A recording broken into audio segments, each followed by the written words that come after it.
जाई के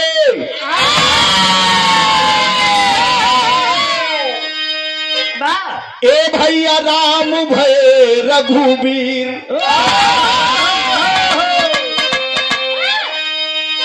संदीपन लग जाई के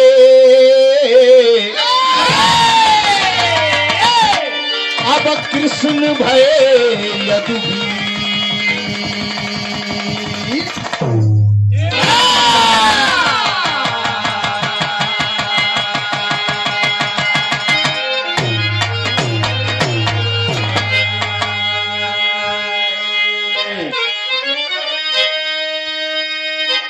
नमो नमो बिंदेश्वरी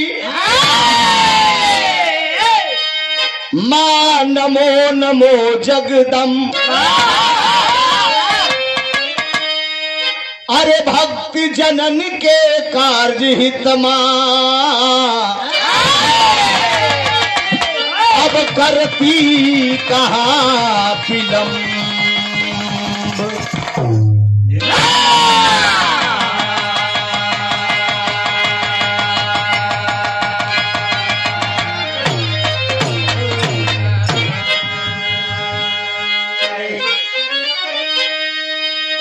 हमें चिंता नहीं उसकी, हमें चिंता नहीं उसकी,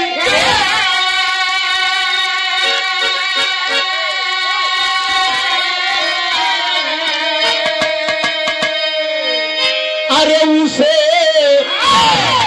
चिंता हमारी।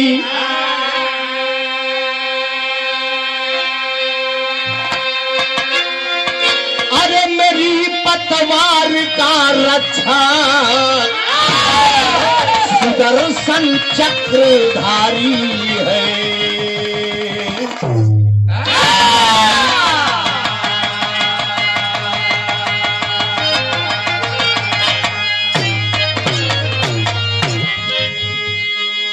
हे जगदम्ब विलंबन कीजे, हे जगदम्ब विलंबन कीजे।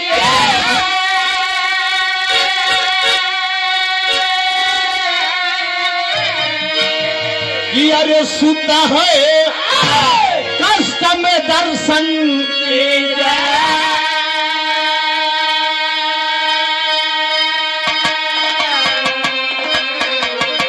अरे कीजे कृपा भवानी पद पंकज पे मां।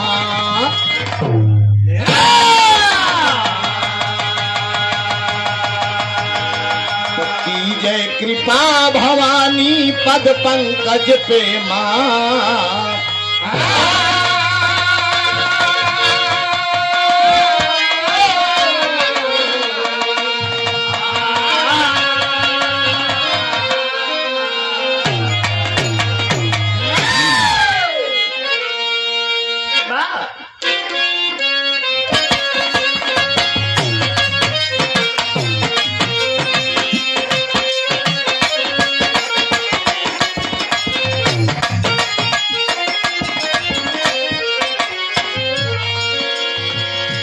कर्पूरी गौरम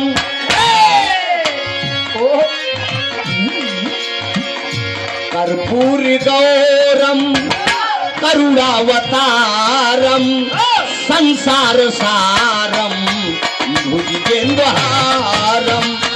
कर्पूरी गौरम करुणावतारम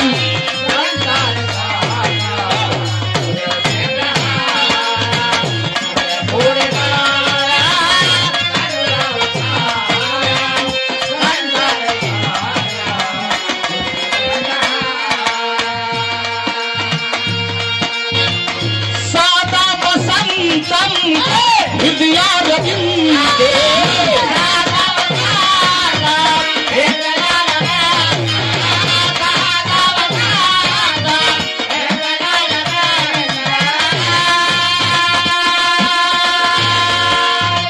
सादा बसंतम हृदया रविंदे भावम भवानी सहितं नमामि।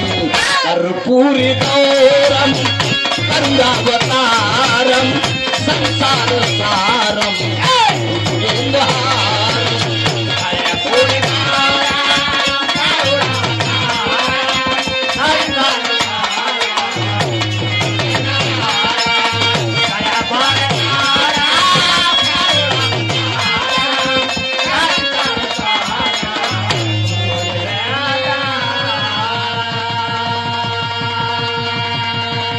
कर्पूरी गौरम करुणावतारम संसार सारम भुजगेंद्रहारम।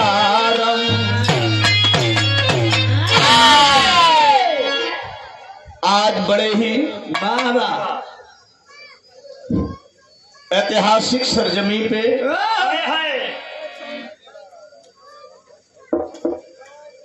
लोकगीत सांस्कृतिक कार्यक्रम का आयोजन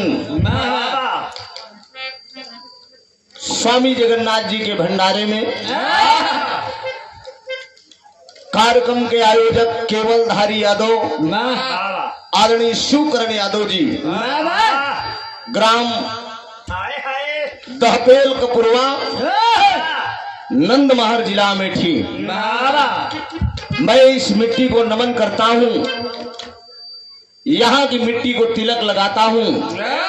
अगल बगल इर्द गिर्द से आए हुए जितने समाज के सम्मानित श्रोता सज्जन आए हैं, साउंड सिस्टम के ऑपरेटर बड़े भाई धर्मपाल यादव जी, बड़ा खूबसूरत सिस्टम आपका है। कलाकार के रूप में मंचासीन आदरणीय महानंद यादव जी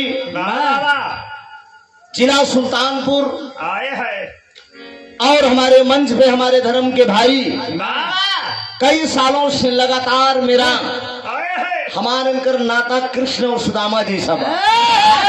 अब फर्क ये बके के कन्हैया बके सुदामा बा, ये आगे से हाँ ये समझ रहा, ये पहचान नहीं होता, लेकिन कन्हैया की उपाधि मैं आपको देता हूँ।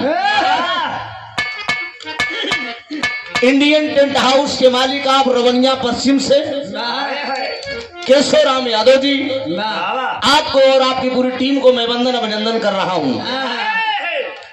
कई कार्यक्रम आपके द्वारा मैं इस सुल्तानपुर अमेठी के धरती पे गाया। यह बार चाहे शिकायत समझा चाहे जो समझा, यह बार तुम्हारे जीडी से हम खाली चला गए। छोटे अनुज कोटेदार साहब भी आ गए हैं। रास्ते में भी रवनिया में मुलाकात हुई थी, जल जलपान किया है, कराने के बाद रास्ता क्लियर के भैया ये हमारे ससुररिये में बात चला, कम से कम भेंट मुलाकात भी हो जाए बात। बड़ा प्यार स्नेह मिला, बड़ा कीमती समय आप निकाल कर इस समय विधायक जी के साथ चल रहे हैं, लेकिन यहाँ भी आना आपको जरूरी था। समाज का ही काम है, समाज में शामिल होना जरूरी है। केवलधारी यादव घर मालिक 101 रुपए का आशीर्वाद आया है, बहुत बहुत वंदन अभिनंदन है।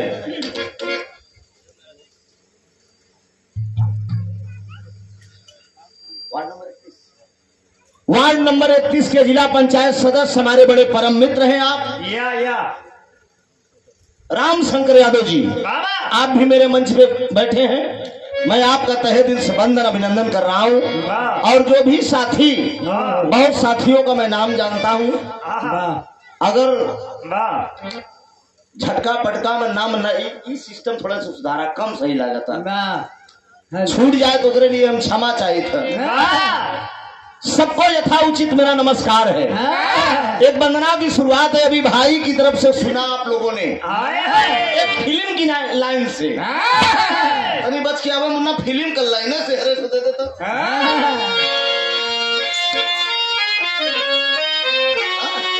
एकदम पुरानी रही है।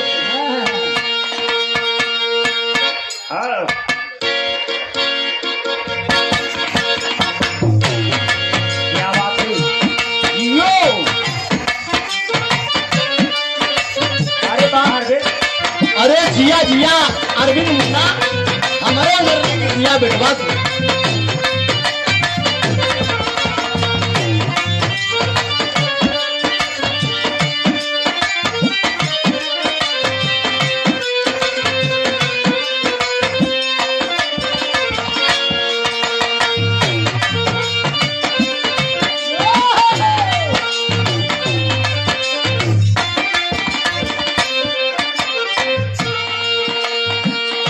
सुंदर गीत का इशारा है। एक निवेदन है, इस भंडारे में जितने श्रोता सज्जन शामिल हैं, साज हम लेकर आए हैं, समाज आप लोगों का है। इसीलिए बताया गया है कि साज और समाज दोनों का जब मेल होता है तो मंच हंसता है, तो कलाकार हंसता है, और जब कलाकार हंसेगा तो गीत अपने आप हंसेगी, निखार पैदा होगा।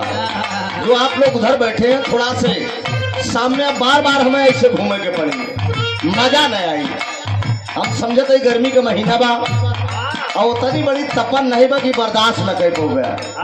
हमारे जवान कारगिल में डट कर कड़ाके की ठंड में बंदूक लेकर दुश्मनों का सामना करते हैं। अब पसीना जितने चुई उतने शुगर का पेशेंट न हो गया, ई जानला। तो एक अगर असर होए तो कुर्सी इतना खाली बा, दुनिया कुर्सी बरे मरत बा। मोदी जी 15 साल के बरे मरत हैं, फिर लड़त हैं कि हमें 10 साल बैठ चुका है, 5 साल और मिले, और खाली बाटे आप लोग फ्री में नहीं लेते हैं। इसको कब्जा करिए आप लोग। जिसका मुझे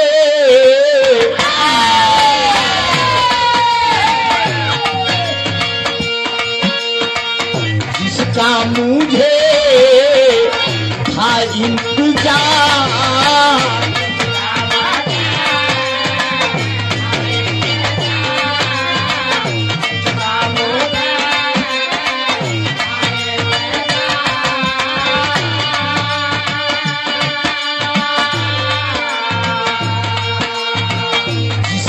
मुझे इंतजार, जिसके लिए दिल था बेकरार,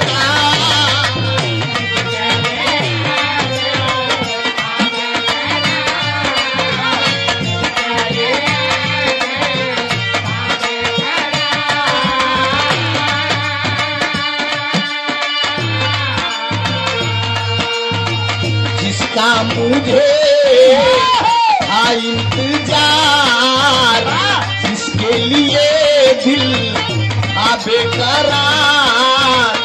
ओ घड़ी आ गई, प्यार बेहद से गुजर जाना है, जीना है तो फिर या मर जाना है।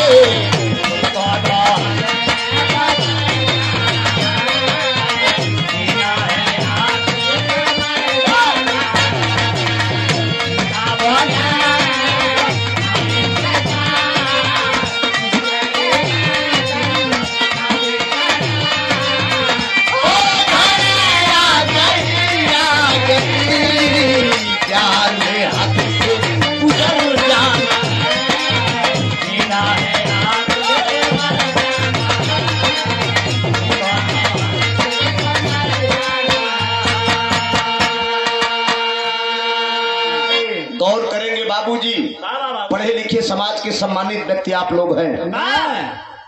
एक कलम की कीमत केवल 2 रुपए होती है। अब आप लोग इधर बैठे हैं, बार बार मुझे इधर घूमना पड़ेगा, इसलिए कि आप लोग मेरे भगवान हैं। जब तक तो आप लोग का हम दर्शन न करबे का जाना, मां दर्शन में अधूरा रही, तब कैसन राउर कही कि भगवान ऐसे आ जाता तो हम यहीं से चरणिया छुए में आसान रात हमें घूम घूम छुए के पड़त बा। खैर जैसे इच्छा हो। पत्थर की मूर्त को लोग पूजते हैं, मैं तो आप लोगों को साक्षात पूज रहा हूँ। तो जब आप लोग नहीं प्रकट होंगे तो पत्थर की मूर्त कहाँ प्रकट होगी। इशारा किया गया है। एक मिनट, एक कलम की कीमत केवल 2 रुपए होती है, लेकिन वो कलम करती क्या है? वही कलम जब जज साहब के हाथ में आ जाती है तो जिंदगी और मौत का पैगाम लिखती है। वही कलम जब कवि के हाथ में होती है, कभी गागर में सागर भरने का काम। वही कलम अगर प्रेमी के हाथ में होती है तो लव लेटर लिखता है। बेचारा आजकल सर काम छोड़ के, जज के पद छोड़ के, कवि के पद भी छोड़ के, बहुत पहले क्रम साल कवि पद भी रखे रहे। हाँ, लेकिन अब इसमें हीर राझा लैला मजनू का काम कर रहा है। करना भी चाहिए, जिंदगी की बात है। लेकिन गौर करेंगे कवि ने लिखा क्या है। अरे कर्पूरी गौरम, कर्पूरी गौरम करुणावता,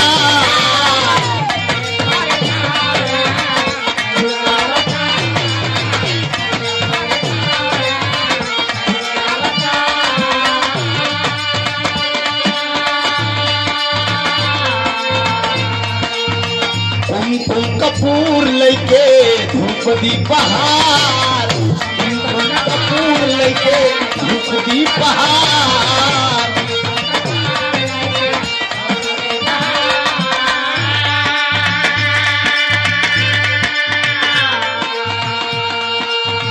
कर्पूरी गौरम,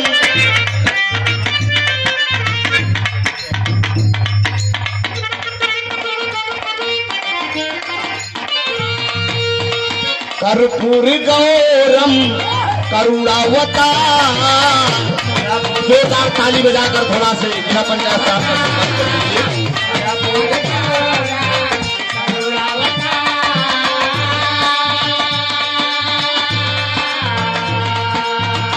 कुमकुम कपूर लेके धूप दी बहार, लेके धूप दी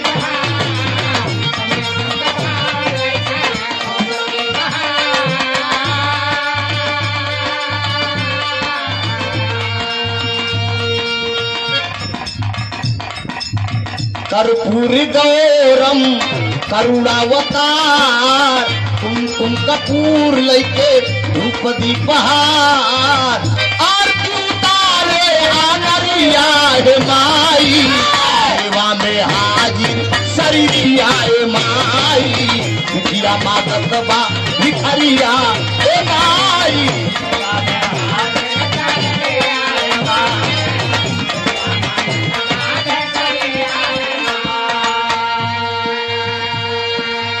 अभी अभी कार्यक्रम के शुरुआत में एक सुंदर पुष्पहार, बहुत समाया का आशीर्वाद इंडियन टेंट हाउस के मालिका रमनिया पश्चिम से हमारे परम मित्र आप केशव राम यादव जी,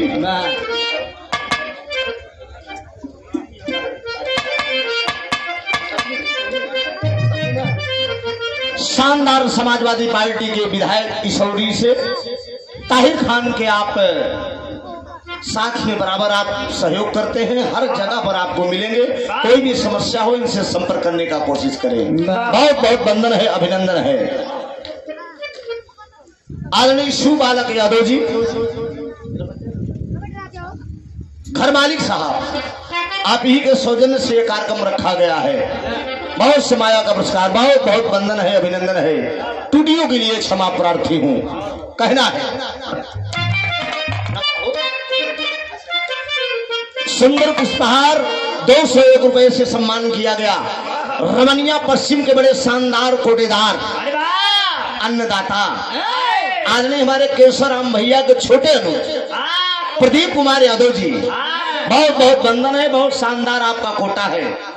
एक इतिहास रहा है रमनिया पश्चिम के अंदर सिंगल प्रोग्राम एक बार मैं गाया था, आज से कई साल पहले दिया, 5-6 साल पहले। 2 घंटा के अंदर में हम 65,000 रुपया इनाम लेके गए, खाली मात्र 2 घंटा में। इस अमेठी और सुल्तानपुर के धरती पे ऐसा पुरस्कार भी किसी मंच पे मुझे नहीं मिला। वह बार बार हेरी थी, ये पता न तो मेरे पास पैसे भी नहीं कि का वहाँ ज्यादा भीड़ी है नहीं रही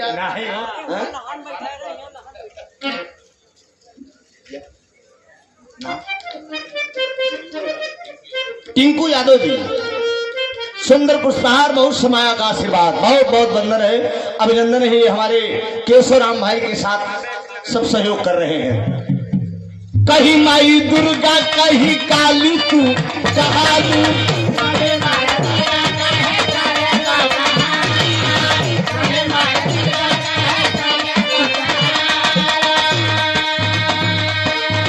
नौ रूपवा में घरे घरे तू पूजालू,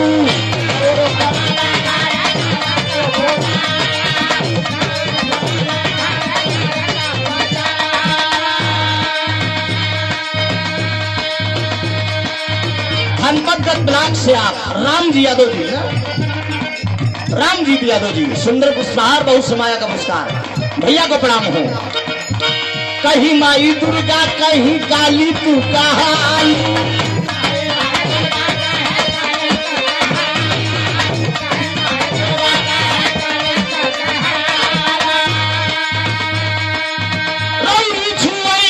चरनिया है माई, छुईदा चरनिया है माई, सेवा में हाजिर शरीरिया है माई हो, हरिया है माई हो।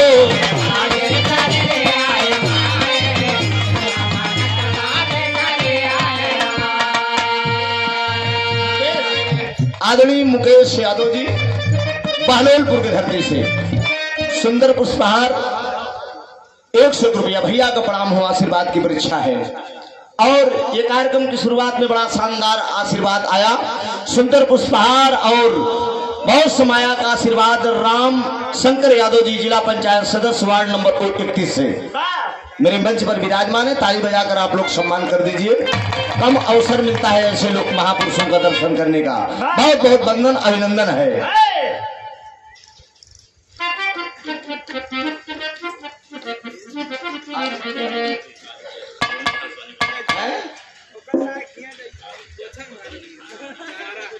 हंस वाहिनी पब्लिक स्कूल के आप प्रबंधक साहब आदित्य यादव जी 100 रुपया सुंदर पुष्पहार। दूसरे लाइन में फिर कहना है क्या है।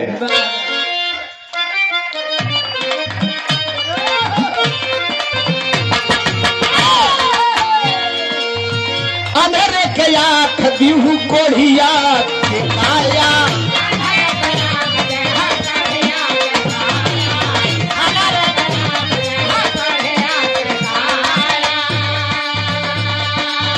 बजनी के लाल दीहू निर्धन के माया,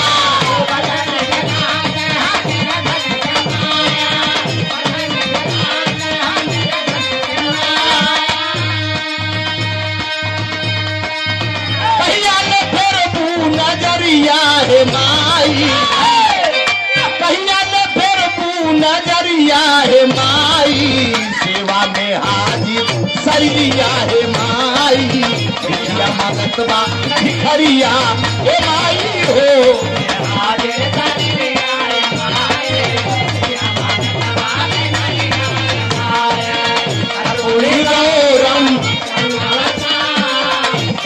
कपूर लेके कहा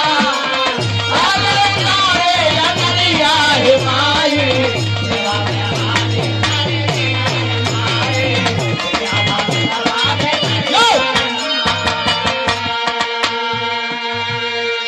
आखिरी लाइन में हड़बड़ा के नहीं कलाकारों, आखिरी लाइन में कलाकार अपने खानदान का परिचय देता है।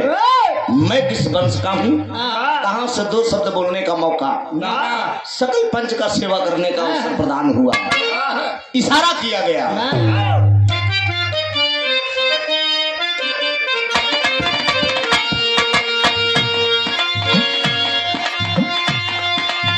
स्वामी गुरु भुल्लुर दादा तजल कोठारी,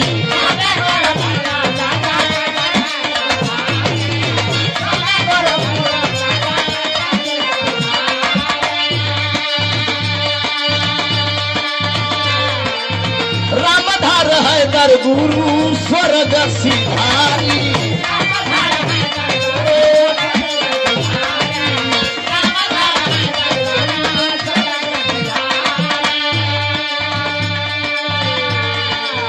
स्वामी गुरु भुल्लुर दाता तजले कोठारी, रामधार है दर गुरु स्वर्ग सिधारी, अनिल कपूजी चरनिया है माई, अरे अनिल कपूजी चरनिया है माई, सेवा में हाजिर शरीरिया ए माई, भिखरिया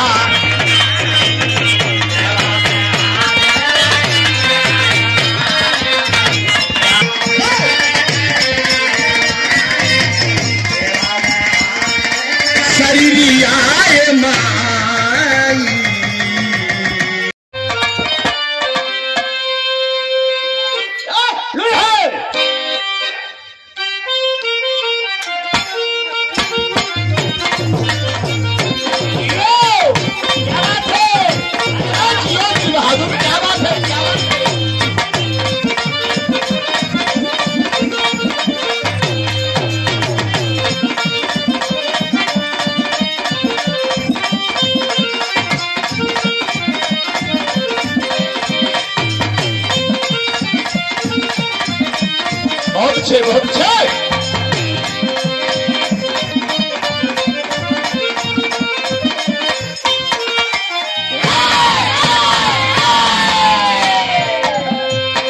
बड़ा सुंदर गीत का इशारा हो, एकदम मौके पर हो, जैसे बतौलन की बयार चलाता। माई पार्वती भगवान भोलेनाथ से गुस्सियाई गए, तोहरे का बा खाली है गड़ही अमड़ही, बाकी तो कुछ बाव इशारा करत है। अरे ना छप्पर ना छानी,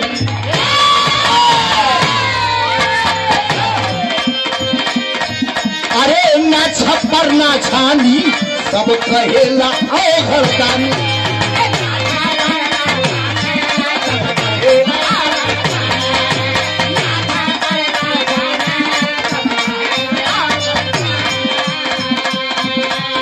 ना धोती ना कुर्ता,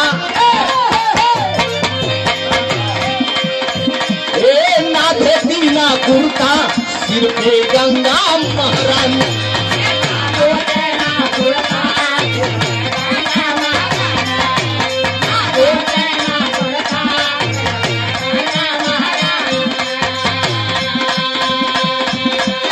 ना छप्पर ना छानी, सब कहेला ओ घरदानी। ना धोती ना कुर्ता, सिर पे गंगा भैया धतूर खा ले, भैया धतूर खा ले, तेल पातिया हो दिन दिन, डमरू बजावे हमार जोगिया, डमरू बजावे।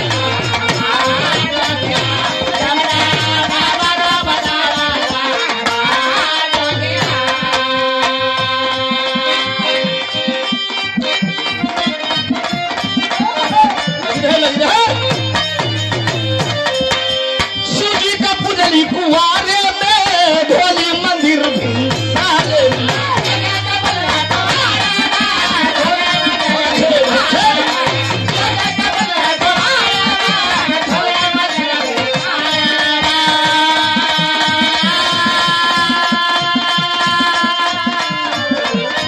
अरे शिवजी का पुजली कुआरे में, ढोली मंदिर भी सारे में। अरे पूजा पाठ कभी तल आए साथी, मिलल बानारे बनाव सही आए साथी।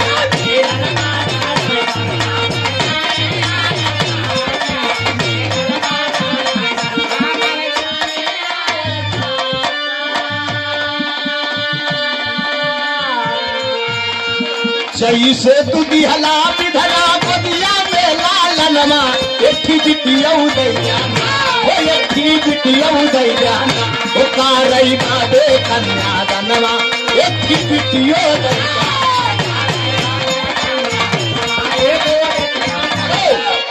शोभनाथ यादव जी पूर्व प्रधान पिंडारा की धरती से 100 रुपए का आशीर्वाद है। बहुत बहुत वंदन है, अभिनंदन है भैया। सकल पंच को मेरा नमन है। जैसे तू दिहला विधना गोदिया में ललनवा, एक थी बिटियो दे दे। दूध रानी के बाद भगवान भोलेनाथ, बगल में यादव कुलभूषण, 16 कलापूर्ण आनंद कंद मुरली मनोहर जी का धाम भी है। ये नंद महर धाम का मैं नाम बहुत सुना था बहुत पहले।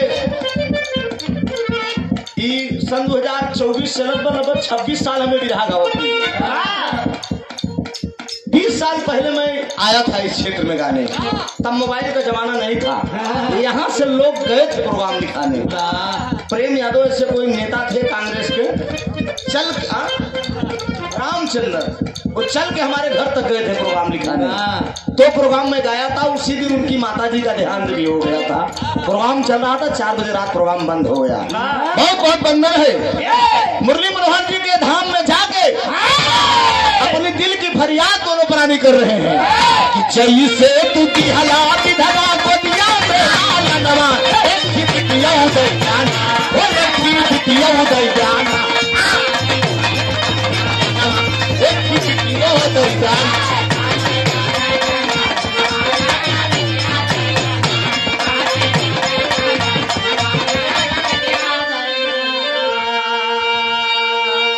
जैसे दुधिहला विधना गोदिया में ललनमा एक ठिबटियो दे देना। बेटियां इस धरती पे अपना हक लेकर आती हैं, लेकिन आजकल हाँ काम अरे क्यों दे रहे हो? मैं बोलेंगे क्या? नहीं अभी गाना चल रहा है ना। हाँ तो क्या करना है बता, आप बताइए, हम बोलेंगे ना सर क्या करें। हाँ कुल्फी वाले को हटा दे, पैसा जगह हो जाए थोड़ा से गाड़ी। अच्छा गाड़ी बोल दे, उधर ले जाए लोग। गाड़ी एक निवेदन है, गाड़ी आप लोग जितने बाइक वगैरह है, फोर व्हीलर नहीं हटवाना है। फोर व्हीलर तो हमारा भैया ना हटवाओ तो ठीक है। बाइक जितनी है आप लोग घर बाहर कर दीजिए, लोगों को बैठने में दिक्कत ना हो। खैर आप परेशान ना हो, तनी बड़ी भीड़ नहीं, मतलब सब लोग बैठ ले हिसाब किताब से। बेटियां इस धरती पे अपना हक लेकर आती हैं। बगले में दुपरानी खड़ा है और भगवान से विनती करत है, जैसे दुधिहला विधना गोदिया में कारिनमा एक भी बेटवा उदय जाना, एक भी बेटवा उदय जाना, एक भी बेटवा उदय जाना, आगे दानवा एक भी बेटवा उदय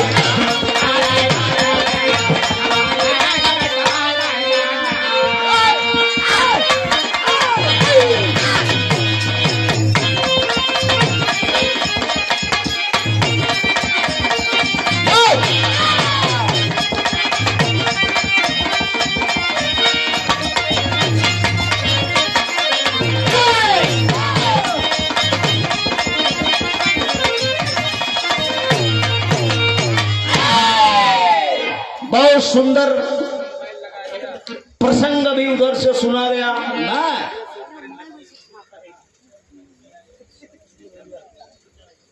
एक ऐसा प्रमाण सुनने को मिला ना, गया धाम की उत्पत्ति।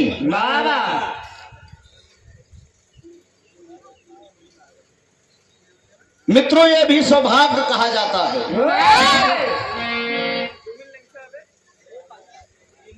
हर इंसान को ये चीज नसीब नहीं होता है। गांव में लोग बहुत हैं, कितना धन दौलत हर इंसान के पास है भैया, लेकिन भंडारा करे तो सबको क्षमता नहीं रहा। अगर आपका दिल बड़ा है तो निश्चित है। बहुत से लोग इतना कंजूस होते हैं, अपार धन दौलत भरा रहा था, लेकिन एकदम कहीं भगवान हमें और दे देते तो ठीक है। अरे कितना दें? हर इंसान को चाहिए कि अगर आप 1 रुपया कमा रहे हैं 25 पैसा उसमें दान करिए, 75 पैसा आप यूज करिए। देखिए कोई विपदा आपके ऊपर नहीं आएगी, लेकिन ना पाई जाए तो पूरा का पूरा रख ले। भाई का धन भाई खाए बड़े तैयार, पर बेईमानी करे बड़े तैयार। अच्छा तो आप भाई, एक भाई का धन आप बेईमानी करके किसको देंगे? आप बेटवा के देगा ना। भाई का धन आप बेईमानी करके अपने आप बेटे को दे दोगे, निश्चित एक दिन बेटवा तो हाल लतियाई को। और जितना दिन बुरा काम का बुरा नतीजा ना मानो तो कर देखो। और जिसने जिसने किया है यारों उसका देखो, निश्चित है। भाई का धन बेईमानी कह के बेटवा का बनोगे तो बेटवा एक लतियाई, लतियावा जात है। ऐसा हो रहा है। धर्म काम करिए, पुनीत काम करिए। बहुत सुंदर गीत उधर से, 5-7 मिनट के लोकगीत इधर से, फिर भाई की तरफ से विराह होगा, फिर उसके बाद राउंड में विराह इधर से होगा। ठीक है, आइए बेटा।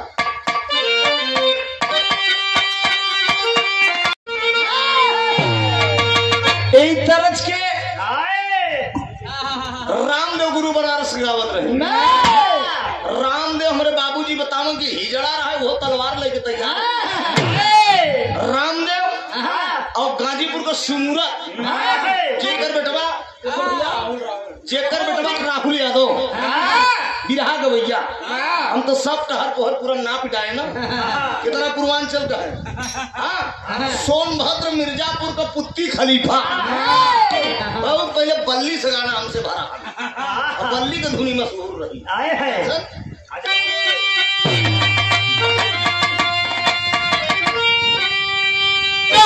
सुन कैला रजऊ, सुन कैला रजऊ, कचौड़ी गली सुन कैला रजऊ, अरे कचौड़ी गली सुन कैला रजऊ, अरे मिर्जापुर का कैला गुला चार हो, कचौड़ी गली सुन कैला रजऊ।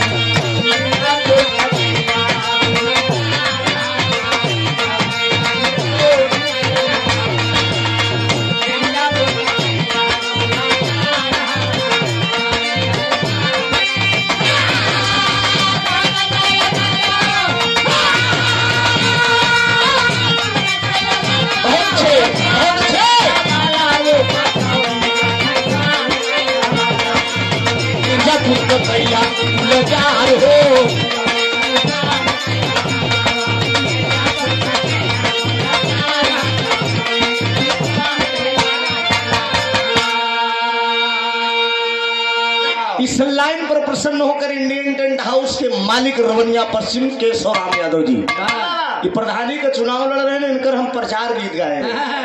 हम आज तक केहू को प्रचार गीत गाए नहीं। ये भैया हमारे लगे फोन करें ना, हम स्टूडियो में रहे, हम यूट्यूब पर आज भी इनके प्रचार का गीत नेट पे चढ़ा हुआ है। बहुत दिली लगाव है, केहू केहू से दिल का लगाव हो जाता है। जैसे आपका पहला प्रोग्राम दिया मैं गा रहा हूँ, अब आपसे भी वही लगाव हो सकता है। बहुत बहुत वंदन है, अभिनंदन है, लेकिन गौर करेंगे बाबूजी। अरे जकर चारों धाम दर्शनवा, नमन है, चारों धाम का दर्शन करके आप आए हैं, समाज में इतना पुनीत काम आप कर रहे हैं, जान रहे हैं वर्षों का पाप का तरतारण हो रहा है। आपके जितने पूर्वज की आत्मा इधर उधर भटक रही थी, सबका आपने तरतारण करने का काम किए। या तो भगीरथ भगवान राम के खानदान में राजा भगीरथ हुए, हिमालय की गुफा में जाकर एक पैर पर खड़े होकर तपस्या किए थे, गंगा जी को इस धरती पर लाए थे, 60,000 पूर्वजों का तरतारण आपने किया था। ये जगन्नाथपुरी जाने का मतलब क्या है जान लीजिए आप लोग। बिरहा सुने से केहू के गाय भैंस ज्यादा दूध नहीं दे देती, समझा, बल्कि कम हो कर सार सार को गहरे थोथा दे हुआ है। कलाकार से जो अच्छी बात मिले उसे कैच कर लेना चाहिए। बिरहा सुनने का मतलब है, गया जगन्नाथपुरी जाने का मतलब है आप अपने पूर्वजों का तरतारण कर रहे हैं, इसीलिए कहना हुआ। अरे जकर चारों धाम दर्शनवा, जकर चारों धाम दर्शनवा, जकर चारों धाम दर्शनवा, अरे देवता भिकारा थी प्रणाम हो, जकर चारों धाम दर्शनवा, देवता भिकारा प्रणाम हो।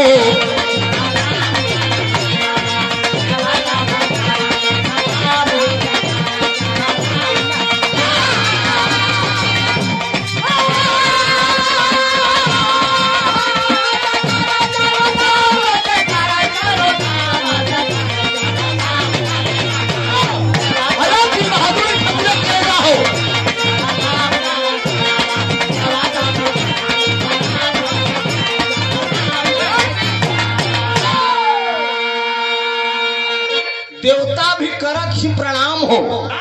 कौन कहता है कि देवी देवता मनई के आगे नहीं झुकते?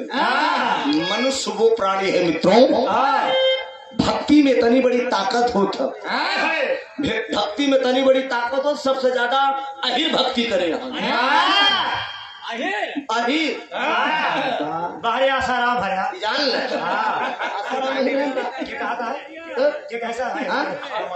भक्ति की बात है बेटा, भक्ति की मैं भी कह रहा हूँ। अहिर में बैजू अहिर एकदम नियम से 5 लाठी जबड़त रहा, भोलेनाथ और रोज जकड़े तब भोजन करे। एक दिन भोजन करे बहादुर बैठ गए जकड़े के भूल गए लठियावे के। अच्छा तो भोलेनाथ एक ऐसा देवता रहन के लतियाए प्रकट होत रहे। जब जकड़े चला लाठी उठा के ना प्रकट हुए। कहा का चाहता कहन बस बस कहन मांग बेटा कहा यह वरदान दे पहले हमारा नाम करे बात तो कहा यो मत कहन तो पहले बैजू पीछे बैजू का नाम पे बड़ा बैजनाथ अही जान ले और कोनो जात पूजा करिस करवाए जय हो जय बाबा जी तो पूजा करा वो बैजू खानदान का है भाई ये लठियाई नहीं मैहर में चला जा बाबा का धाम बाबा का पूजा पहले हो तो शारदा माई के धाम बाबा यादव बहुत प्यारा आशीर्वाद है। आलोक साउंड सिस्टम नंद महर्षि आप हमारे परम आदरणीय प्रोपराइटर धर्मराज ना धर्मपाल भैया की तरफ से इस लाइन पे 100 रुपया बहुत बहुत वंदन है अभिनंदन है। अंदर पे गौर करेंगे आप लोग। अरे पूरब में पावन बाटे जागरनाथ धाम हो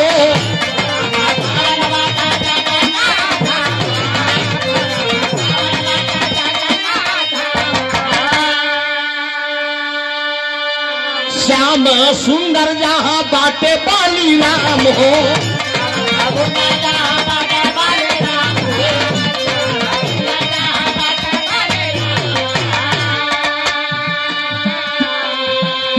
जेकर चारो धाम दर्शनमा जेकर चारो धाम दर्शनमा बिगड़ी बनावा धन श्याम हो जेकर चारो धाम दर्शनमा बिगड़ी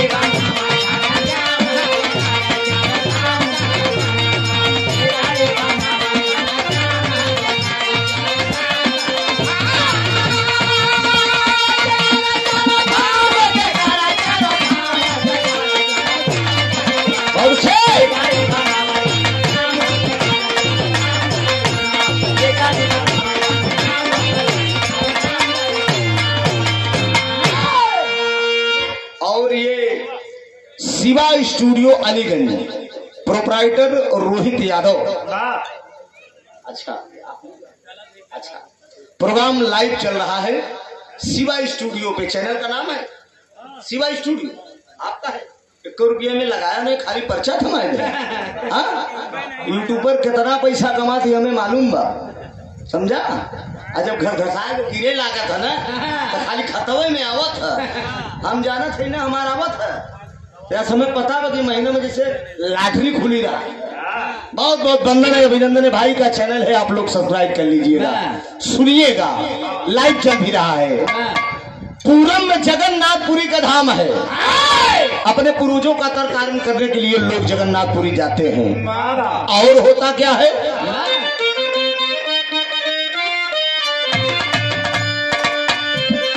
पश्चिम में द्वारिका का महिमा निराली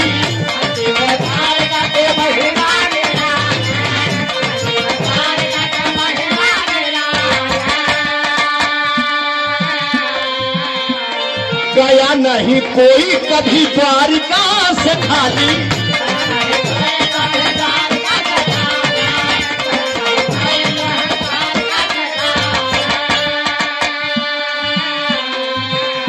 जेकर चारो धाम दर्शनमा जेकर चारो धाम दर्शनमा बिगड़ी बनावे धन श्याम हो जेकर चारो धाम दर्शनमा